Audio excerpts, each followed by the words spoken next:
Last week I was saying that The Cable Guy caught a lot of audiences off guard with Jim Carrey's surprisingly dark performance, but this one's weird because while the intent was to make a family-oriented comedy, as a kid something that became quite surprising was that it came off as this weird cartoonish crime drama.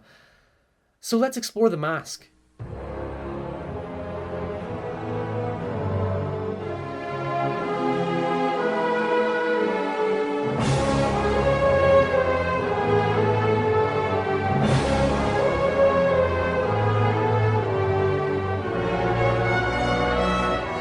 Let's clarify the obvious first. The Mask is based on a violent comic book series that differs tonally from the Jim Carrey movie, which Doug Walker did a broad overview of, so I've left a link in the description. But having read it myself, it isn't entirely different to the point of tainting the intent of the comic book. In fact, a lot of the scenes are actually identical. It may not be graphically violent and the offbeat comedy is much more exaggerated, but honestly, I think it makes it better. The character arc of Stanley Ipkiss is probably the most substantial difference. Ipkiss in the comic goes down the Breaking Bad route of losing his moral code and effectively becoming a villain. In the film, Stanley has a lot more charm and modesty to him. For one, he's actually likable, and the film makes a very clear point to show him being the only guy in Edge City not to be some sleazy sexist prick, whereas in the comic, Stanley begins as a bit of a dick and eventually just embraces the terrible nature of the world. Hell, they literally show us how toxic the city actually is in the film. It may be vague, but it seems to imply that the city is basically a grim Gotham-inspired cesspit of despair, and you know what? You kinda come to believe it given how noir-inspired certain aspects are in contrast to Stanley's isolated bubble of bright, colourful cartoon escapism.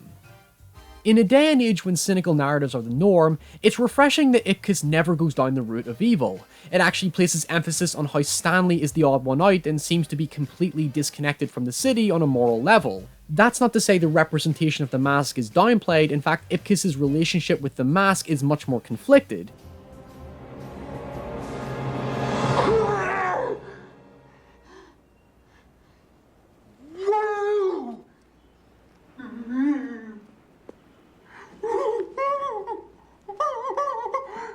In the comic, Ipkiss is in full control of his actions, but in the film, it implies Ipkiss, being the weak, fragile man that he is, surrenders control when becoming the Mask.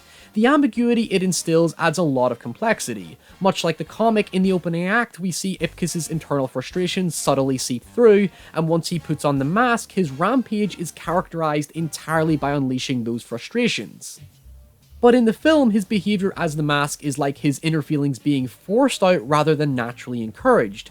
As a result, Ipkiss falls into even more self-doubt and anxiety to the point that he worries that his identity is being lost to an artifact that dominates his innocuous existence. He doesn't embrace it like the comics, he totally fears it. And when we get to the conclusion, it's clear that once he's found his self-confidence, he can effectively control the Mask the way that he wants. The Mask is the city persona he aspires for, but rejecting the Mask at the end shows he doesn't need a false artificial persona to dictate his own behavior, and instead has the confidence to embrace the person he truly wants to be. Comic Stanley revels in his violent actions, but film Stanley is conflicted by having power and wanting humanity, and he can't have both until he's overcome his own insecurities. In both cases, however, the Mask is used as an act of vengeance rather than vigilance. He realizes he could use his powers to be a superhero and fight crime, but really, he comes to the realization it's easier to stick to motives fueled by spite. Obviously, it depends on how cynical you are, but come on, if you were invincible, could manipulate reality, and could get away with it, you'd be tempted to confront something that pissed you off as well. When you think about the context of his actions, you quickly start to see how it actually critiques and even deconstructs the notion of the average Joe becoming responsible for overwhelming power. You've seen this formula dozens of times before, but the Mask conflicts with the morality of its wearer, who could easily and comfortably become the savior the city needs, but nobody ever embraces this idea. It's a story about narcissism, so the Mask happens to be in the one city where selfishness overrules integrity. By literally masking his identity, Stanley becomes Mr. Big Balls without social scrutiny that would otherwise make him feel insecure. If you contrast this with other characters such as his best friend Charlie, who is just some wannabe schmuck who hides behind his own false sense of wealth, clothing and accessory becomes a major recurring motif to the characters. We already know Charlie isn't as charming or approachable as Stanley, but he boasts enough of a big game that the city comes to favour his prideful presentation, while Ipkiss's childish pajamas become a centerpiece to Kellaway being able to identify the only guy in town who would dress like that, and generally establishes a pitiful personality conflict. And then you have more overt visuals like Tina's red dress that's traditionally symbolic of sexualized distraction, literally in this case, and also a false sense of promise, desire, and temptation. Although that symbolism actually subverts your expectations quite ironically, as Tina is very much on Stanley's side the entire film, whereas in many other crime noirs she's usually the one that betrays the hero. But it's actually Peggy that takes on the treacherous role despite having a much more endearing, modest appearance up until this point. It becomes this significant turning point in both Ipkiss and the audience's perception of people, betrayal, and corruption, because it comes so jarringly far out of left field that it totally destroys our trust in any character. I mean, Charlie is harmless, but he's never actually there for Stanley, so it makes him just as unreliable. Stanley even calls attention to clothing himself. He explains he wears a tie that's supposed to symbolize empowerment, but admits he doesn't feel anything. Hence, he doesn't believe appearance makes a difference to the person until the mask temporarily proves him wrong, given his increased luck, but inevitably, it's still entirely down to the embrace of the wearer, given Dorian is still just as evil, cute, innocent-looking Peggy is a backstabbing traitor, Tina is morally aware of her surroundings, and as I said already, Ipkiss doesn't need the mask to fuel his confidence at the end.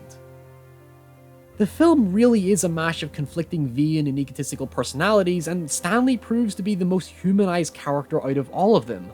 All these characters deeply rely on their appearances, and Stanley's attempt to do the same but without changing his personality really does nothing for him. It comes back to Hotline Miami and that scene from Drive, which I covered, so you should totally check those videos out. To mask one's identity is to reject one's responsibility, and with Stanley, the mask might reflect his true inner self, but this simply isn't Stanley. He's forfeiting his control to the mask and becoming what the mask wants him to be, and I felt this was inferred to by the opening where the mask seems to choose its wearer, who happens to be the city's resident pushover. Something striking about our introduction to the mask is that it comes alongside a freak accident that seemingly kills the diver who discovers it. As a result, my perception of the mask came with the association of death in order to get to its rightful owner, hence Ipkiss confusing it with a body floating in the water as if to say he's found his missing identity. But this isn't exactly who Stanley wants to be, and I always viewed the spinning animation as a reflection of his inner battle with the mask because it contrasts with the ominous spiraling black smoke that consumes Dorian when he puts on the mask. In Dorian's case, he already knew what he wanted to be, hence there isn't any conflict in his transformation. And for the record, to reinforce his evil, he actually throws Peggy into the press machine in a deleted scene. She had it coming, I just thought I'd mention that. It plays into psychologist Dr. Newman's theory of people using social masks in their everyday life. In his perspective, you must learn to control the mask or the mask controls you. In other words, you have to fundamentally retain your true identity and self or risk losing it to a fabrication you created. That's exactly what happens to Stanley in the comics. The very moment he becomes the mask, he becomes aggressive, violent, and exposes how he really was just as much of a bitter asshole as everyone who took advantage of him. Thus, you lose any sympathy you have for him, well, at least I did. Like I said earlier, Stanley dumping the mask at the end of the film visualizes that he is in full control of his self and rejects the fabrication of his narcissistic personality. But let's not forget the significance of the mask to begin with. It's completely ambiguous and it's best it remains that way, but the general theory the film presents, ignoring the son of the mask blatantly punching you in the face with it as a fact, is that it represents the Norse god Loki, you know, that trickster fella who likes to shapeshift and caters exclusively to his own self-interest and preservation to the point of irreverence and nihilism. Yeah, that guy. Put it this way, everything that happens as the mask affects reality, but the actions aren't dictated by the logic of reality, so the wearer can just as easily create or do anything they desire or be who they desire. But ultimately, in a city totally consumed by selfishness and vanity, ironically nobody ever stops to think about how powerful they truly are. Very much like human nature, characters don't see the greater picture. They simply concern themselves with their own petty irreverence in the same vein as Loki, so by the end it becomes a missed opportunity to be more than a mere mortal bound by social and structural pressures they feel oppressed by. The mask doesn't become a representation of their power. It really just becomes their weapon. if you're a purist to the comic and want that proper mask adaptation, I mean, Deadpool isn't far off. Next week, we're going to be looking at the big one. This is personally, for me, not only my favorite comedy of all time, but this also happens to be one of the most ridiculous film noirs ever made. And I'm not talking about Roger Rabbit, I'm talking about another film involving animals. If you enjoy the show and want to get early access and even request your own episodes, please do consider supporting me on Patreon. There is a link in the description. That's what's going to help keep these lights on. And until next time, stay safe, and I'll see you all very soon. Bye!